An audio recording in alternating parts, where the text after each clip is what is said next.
Hi friends, நான் இன்றைக்கி என்ன பண்ணியிருக்கேன்னு பார்த்தீங்கன்னா டேட்ஸ் பேசன் ஹல்வா தான். ரொம்ப சிம்பிளான ரெசிபி, ட்ரை பண்ணி பாருங்கள். ஃபஸ்ட்டு ஒரு கடாயில் நான் 6 டேட்ஸ் எடுத்து தண்ணி ஊற்றி கொஞ்சம் வேக வச்சுக்கிட்டேன். வெந்ததுக்கப்புறம் நல்லா மசிச்சு பேஸ்ட் மாதிரி எடுத்து வச்சுட்டேன். நெக்ஸ்ட்டு இன்னொரு கடாயில் நான் வந்து ஒரு ஸ்பூன் நெய் விட்டுட்டு அதில் வந்து கடலை மாவு பவுடர் போட்டு 6 ஸ்பூன் கடலை மாவு பவுடர் போட்டு நல்லா வறுத்து எடுத்துக்கிட்டேன். வறுத்ததுக்கப்புறம் அதில் வந்து தண்ணி கொஞ்சம் ஆட் பண்ணி வேக வச்சுக்கிட்டேன். அது கட்டி பிடிக்காமல் வெந்ததுக்கப்புறம் அதில் நான் வந்து மசிச்சு வச்ச டேட்ஸ் பேஸ்ட்டையும் ஆட் பண்ணிவிட்டு தேவையான அளவு தண்ணி ஊற்றிட்டு நல்லா கட்டி பிடிக்காமல் கலந்துக்கிட்டே இருக்கணும். நல்லா பீட் பண்ணுற மாதிரி வந்து கிளறி விட்டுக்கிட்டே இருக்கணும்.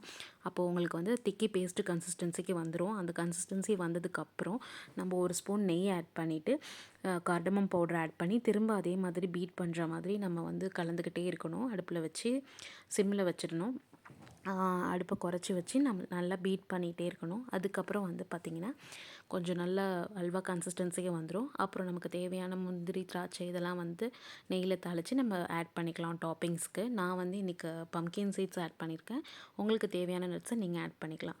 நல்லா திக்கி பேஸ்ட் கன்சிஸ்டன்சி வந்ததுக்கப்புறம் அதை எடுத்து சூடாக சர்வ் பண்ணிங்கன்னா செம்ம கம்ஃபர்ட்டான டெசர்ட். கிட்ஸ்லாம் வந்து அவ்வளோ லவ் பண்ணி சாப்பிடுவாங்க. பேசன் பவுடரும் டேட்ஸும் ஒரு ஹெல்த்தியான இன்க்ரீடியன்ட்ஸ். இதை வச்சு நம்ம அல்வா பண்ணி எல்லாருக்கும் இதை சர்வ் பண்ணலாம். ரொம்ப சூப்பராக இருந்துச்சு. நீங்களும் ட்ரை பண்ணி பாருங்கள்.